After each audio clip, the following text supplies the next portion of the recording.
Hey, everybody, this is Marcia Riner with the Profit with a Plan podcast. And boy, do I have a treat for you today on the show. I have the most amazing person, John Hewitt, with me. And if you've ever thought about franchising, then you need to listen to this show on Profit with a Plan podcast.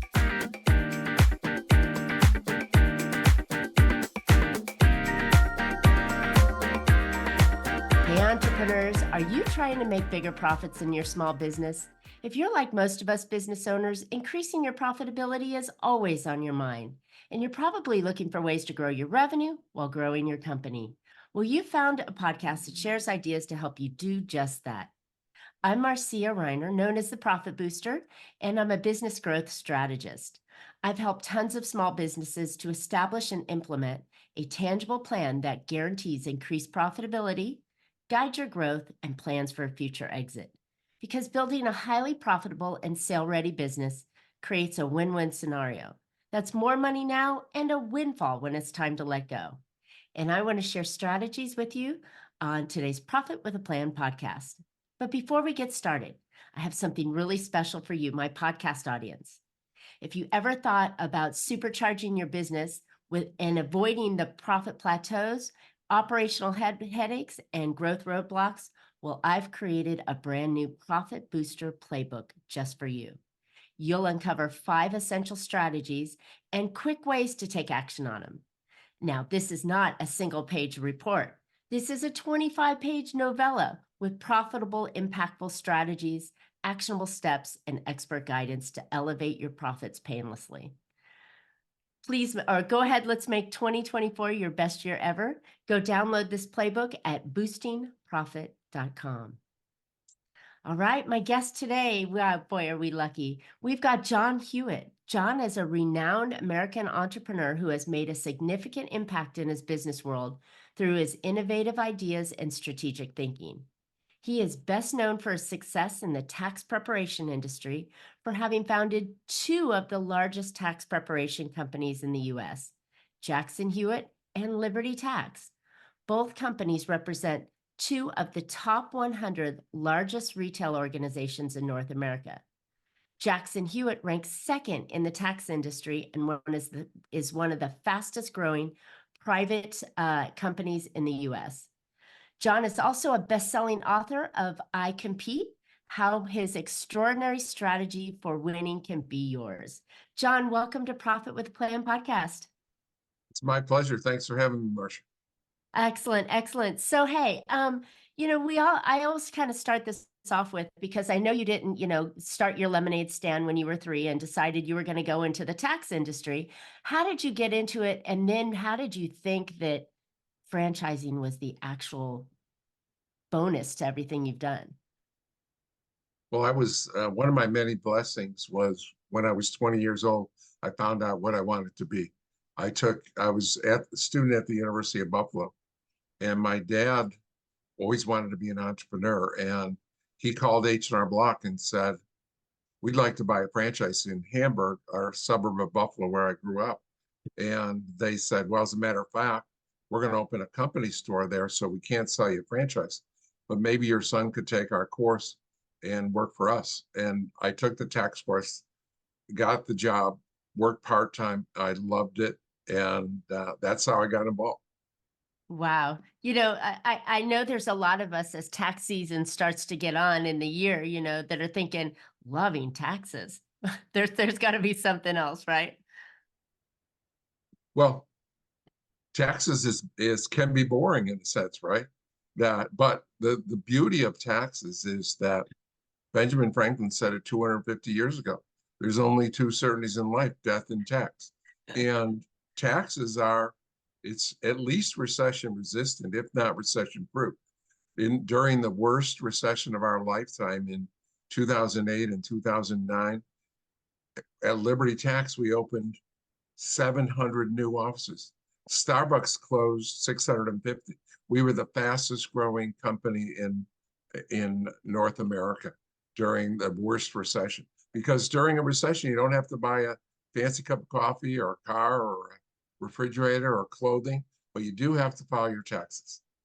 You're so on point with that. And what does every business owner want? A recession-proof business, something that's always needed and feared by many. And so wow, wonderful. All right. So then you started up Jackson Hewitt with a friend, right? And then you started a second one. One wasn't enough. Why the second company? Well, can I answer the first one first? Oh, sure, yeah. Because I left Block after 12 years. My dad Oh, interceded again. I was running 250 H&R Block offices, and my dad said, "Let's computerize taxes." So in 1981, we quit our jobs and built the first tax software for an Apple computer. You're not old enough to remember a world without computers, but there weren't even 250,000 PCs in the country. wow. And we built the first tax software for an Apple computer. No one wanted it. And so again, I got blessed and found a company called Mel Jackson Tax Service. Mel had died. We bought 6 offices from his widow. One blessing was that it was headquartered in Virginia Beach, and the weather here is a lot nicer than in Buffalo where I grew up. So I moved to Virginia Beach in 1982, and we changed the name to Jackson Hewitt. We went public, and 15 years later, we sold it for $483 million. So there was no friend that I founded it with.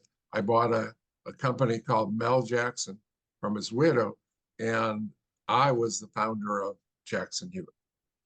So See, I then, didn't even put two and two together. So thank you for clarifying sure, that. So, sure. but boy, Then, talk about yeah, then I had a serendipity though. non-compete for 3 years, and uh, the non-compete didn't cover Canada, even though Jackson Hewitt has 6,000 offices. They're in every metropolitan area in the United States.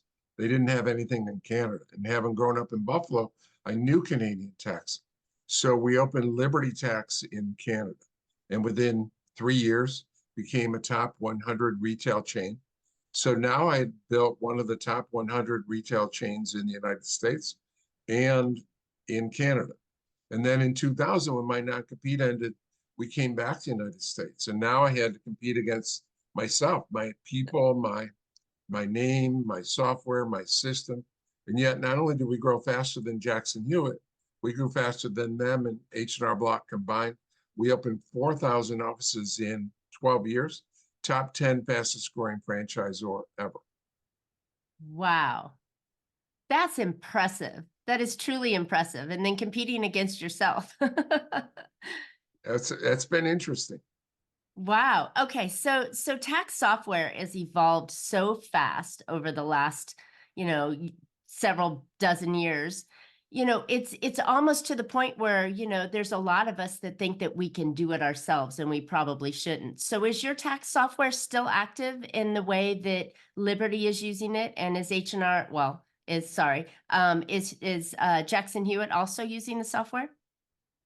Well, everyone has their own unique software, and in many ways, it's generic, right? Mm, It's generic because some of the software is add line 8, 9, and 10, and that gets to 11. So behind the scenes, the calculations are all the same. However, the upfront screens are different, mm, and the best software probes for information. So, for got it. example, if you have rental property, a preparer might not ask you, did you drive back and forth to do repairs or collect rent, or because the mileage is deductible. So some preparers aren't skilled enough to catch every little deduction. And so the software is a crutch to help the inexperienced person get an accurate and thorough tax return. Nice. Well, thank you for creating all of that and making our lives a lot easier with the tax software, and for creating your companies, making it cost effective for us everyday people to go get our taxes done. So thank you for doing that. But let's talk about the franchising model, because wow, thousands of franchises sold. And were any of those company owned, or were they all just partners coming in and buying the franchise? Well, I brought in over 5,000 franchisees in my career. So I've Hmm. changed, and they had hundreds of thousands of employees. So I've changed hundreds of thousands of people's lives. And actually, you mentioned my book earlier. In my book, one thing that I do in my book that doesn't happen in a lot of books, I talk about my mistakes. Mm. And the second biggest mistake I ever made at Jackson Hewitt was when we bought Mel Jackson, we had 6 locations, and H&R Block had 9,000. So I decided that we were going to be bigger than H&R Block. We were going to grow from 6, not 6,000, 6 to over 9,000 locations. Well, we never made it. We made it to 6,000, became $1 billion company. But it was a big, hairy, audacious goal. And we bought 6 offices. In the first season, 6 months later, we had 11 locations. In the second season, we had 15. In the third season, we had 22. So that's pretty good growth to go in 2.5 years from 6 locations to 22. Exactly. However, our goal was 9,000. And I said, I'm going to be 9,000 years old before we get there. So we had to change something. And all of those stores were company locations. Mm. And so we sold all those stores as franchises and began franchising. And we grew exponentially. We grew to 49 and then 197 and then 354. I mean, we just grew exponentially. So I made the mistake at Jackson Hewitt of not starting franchising from day one. And franchising is beautiful because if you're a quality franchisor, you offer a system of doing business that is second to none. And that's what we offer. And then, but you have this benefit that unlike regular businesses where you're lucky if you can find 3% of employees that act like owners. In franchising, you get about 100% of people that act like owners. And our owners out hustle the company employees at the competition. So they work harder, they work longer, they work smarter, they work better than the employees of the other companies. And people actually, quality people, have paid me to work for me. Now I've created 1,000 millionaires, but they pay me to work for me. I don't pay them, they pay me. Franchisee pays me to work for me. My job is to give them the best system in the industry. I've been doing that for 55 years. This is my 55th tax season. Your job, if I do my job, your job is to follow that system. And I think that's the brilliance of franchising is you're given a business that has a complete system and more often a great brand like Liberty and Jackson Hewitt to be able to ride on their coattails a little bit. But you know, I've heard so many horror stories of people buying businesses or buying franchises and having it not be what they thought it was going to be. How did yours become so successful, right? Well, let me expand on what you're saying first about them not getting what they expected. Unfortunately, most franchisors fail. And to give you a great example of that, the International Franchise Association is a great organization. They have 4,000 members.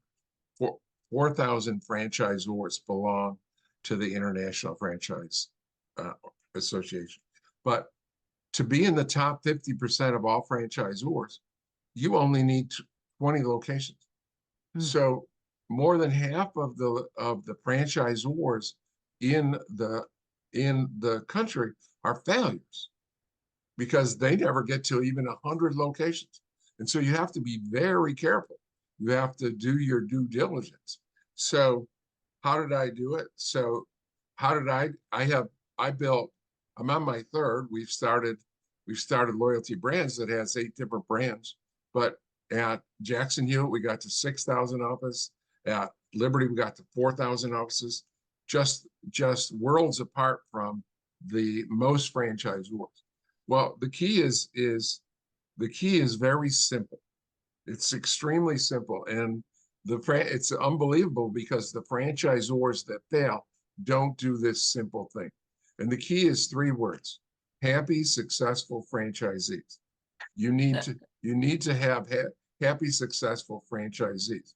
Most franchisors, all the ones that fail, want a happy, successful franchisor. Well, there's no such thing as a happy, successful franchisor without a happy, successful franchisee.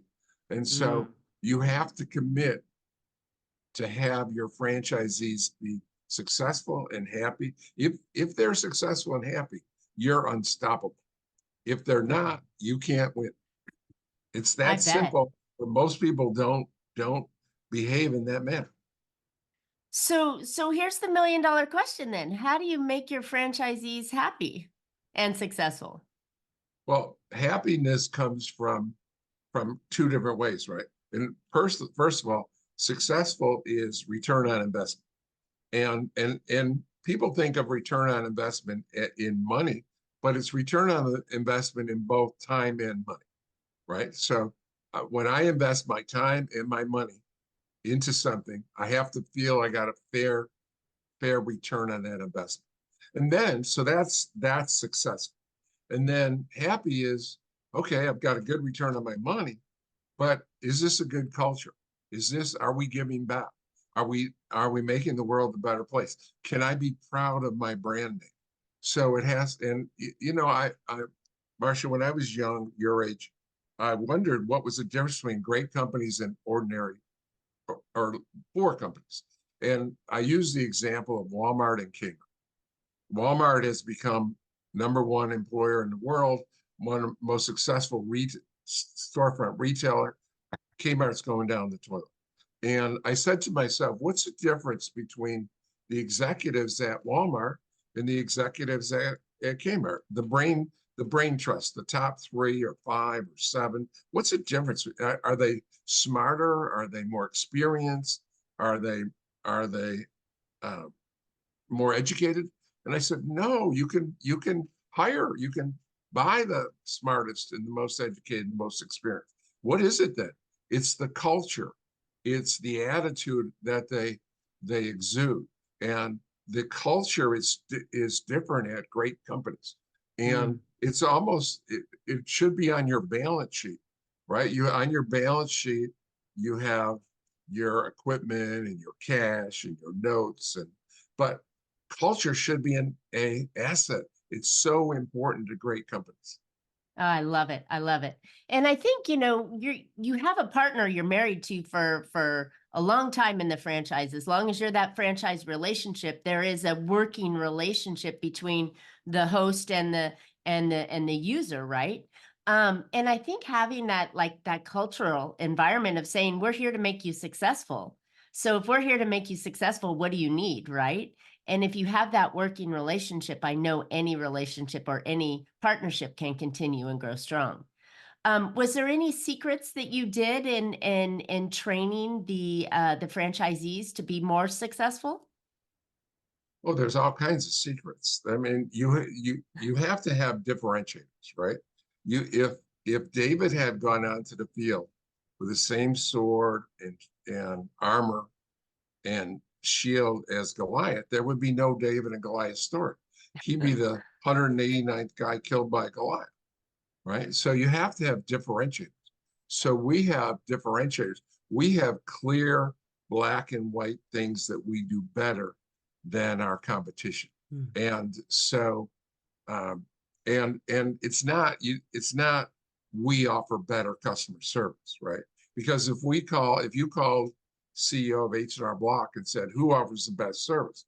He would say H&R Block. If you call the CEO of Jackson Hewitt, who offers the best service, he would say Jackson Hewitt. But at my new tax firm at A-Tax, we clearly have differentiators. If you like, I'll give you an example of Please. one of them. Well, one easy example, and that sets us apart from not only companies in our industry, but companies in all industries. We simply, after the customer's been in, 2 days later, we call them and say, how do we do for you? Now, guess how many companies in America call their customers and ask them? Everyone does surveys. Everyone sends out emails or hands them something to fill out, but only the people that are most satisfied or least satisfied fill out those silly surveys. We call our customers. And what we've learned, Marcia, is that they love being called. So the Mhm. retention goes up. Our customers come back more often. Mm. And I've learned in my career in all my franchise chains that the employees aren't good at asking for referrals. You can try to reward them and incent them, and you can scold them, you can beg them, but they're not good at asking for referrals.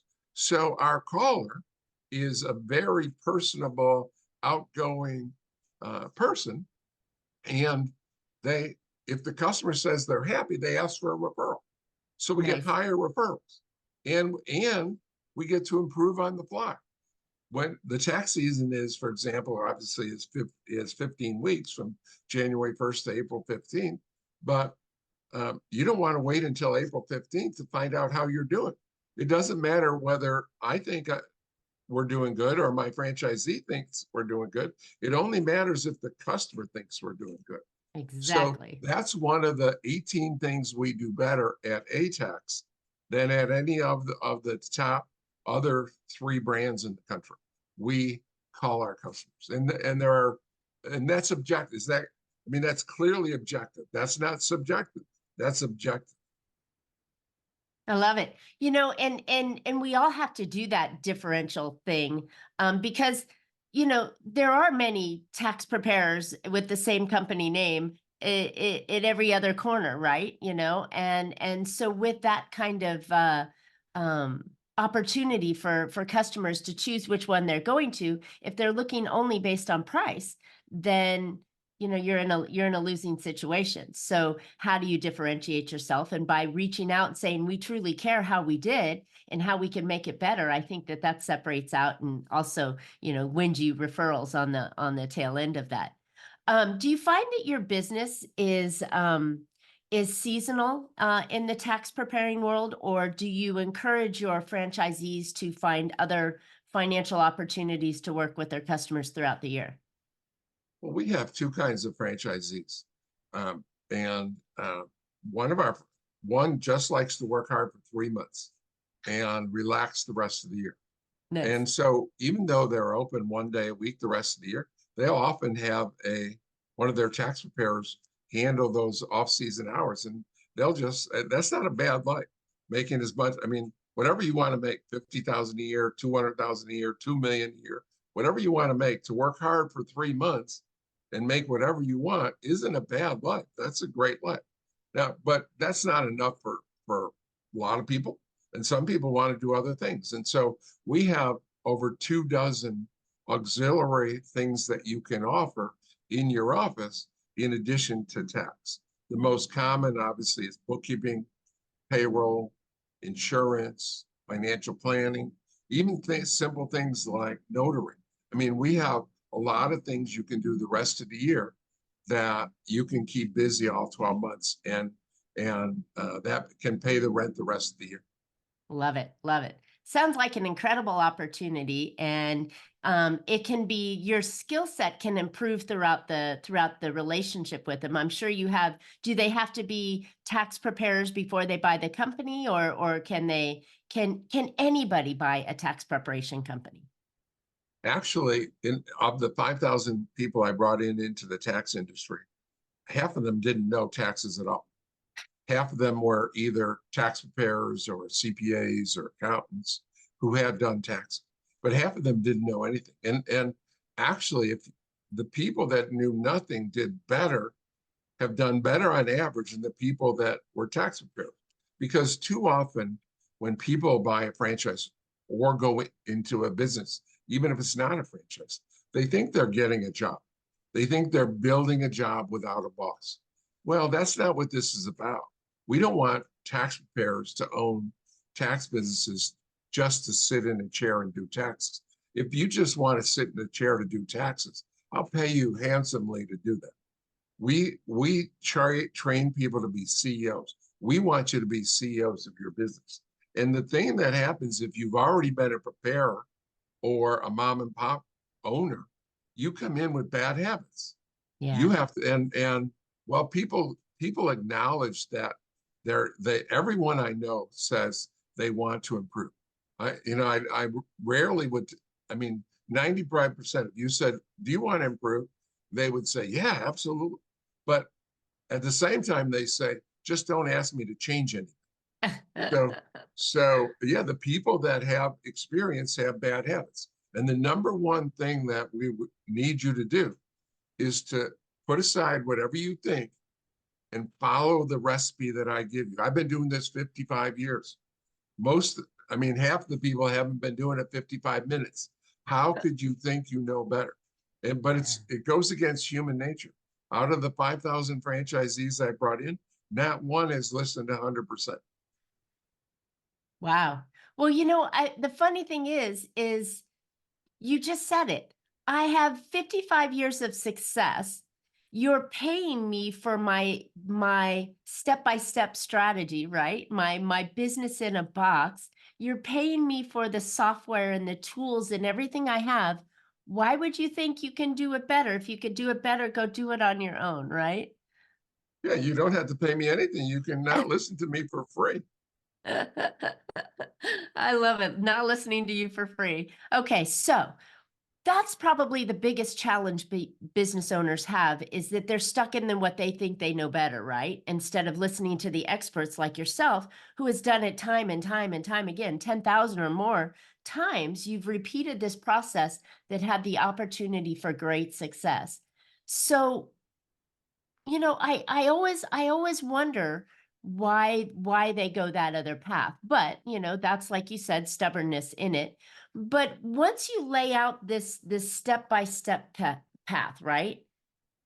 What would in any franchise, right? What would a typical franchisee come in and expect the first 3 to 6 months or first year look like? Would it be a struggle, or could it be as easy as open the book, start at step one, and go, you're instantly moving? It's in a great franchise system. It's open the book. We give you step-by-step guidance. For example, when you become a franchise in our tax franchise, you come to training, you get trained, you get a huge operating manual. Although no one reads the operating manual. When they have a question, they call up. So we have a support system. But we have weekly calls going up towards January 1st. Then starting in January, we have calls twice a week. So we call our franchisee more than any other franchisor that I've ever heard of. We're on the call, and I'm on the call on Mondays and Thursdays from January on, saying, this is what you need to do today. This is what you need to do this week. So we've already laid it out for you. And we give you a plan of what to do every day during the season. There's 105 days in the season. If it's not a leap year and it ends on a weekday, there's 105 days. Every day you have a plan. But we add to that plan, we add examples of franchisees that are doing something spectacular. For example, we had one, just simple. We were going business to business, and we dress in costume.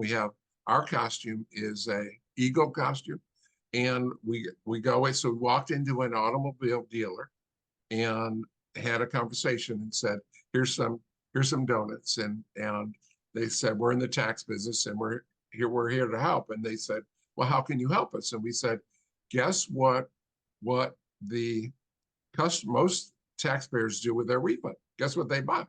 And they said, what? And we pointed out the window, cars. And they said, wow, that's right.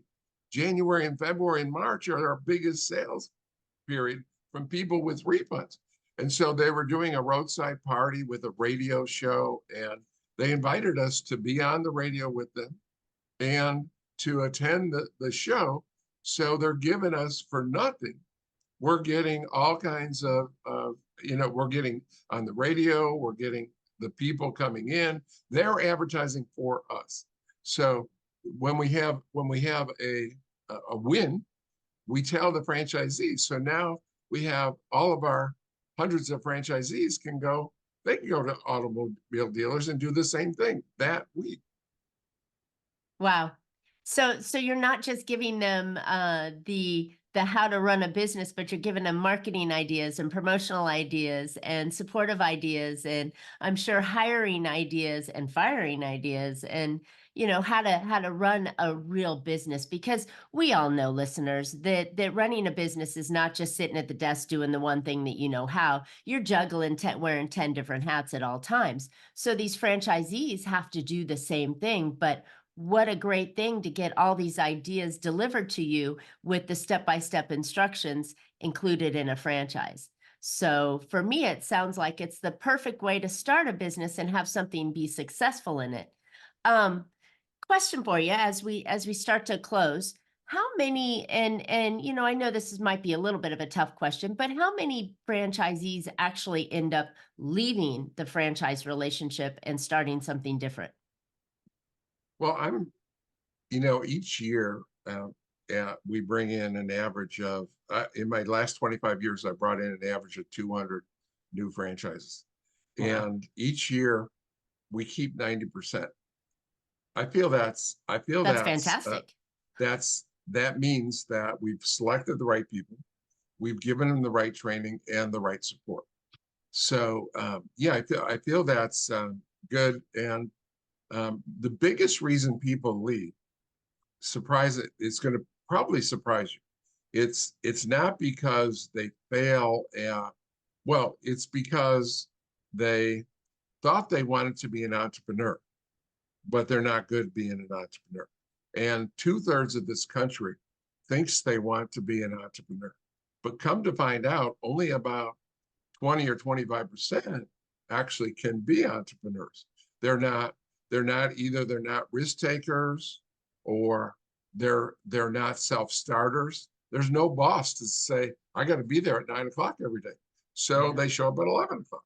And so they're not self-starters, they're not risk takers, they're not delegators, they can't be owners. So and I've, out of all the franchises I've lost in the years, I don't know one that went and started another business successful.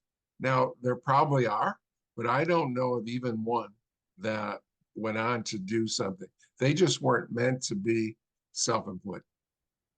And there's a lot of those out there. Nobody said that this was easy. And I think you have to have a certain mindset on top of everything to know that, it's like, okay, I'm working for the worst boss. I'm the worst employee of the company and working for a lot less than I did when I was working in the for somebody else. So I think, stomaching those kind of challenges is not for everybody. So I'm glad to hear. And with your success rate, John, franchising, being a franchisee sounds a lot easier than the stories I've heard from not just tax companies, but other companies out there of, oh, I bought into this. There's just a lot of money to pay each month, stipend to the head company, and I'm not getting everything that I really need. But it sounds like, I mean, with your success and the 90% retention and the thousands of people that you've changed their life with, that your franchise model is very successful. So thank you so much for sharing that here.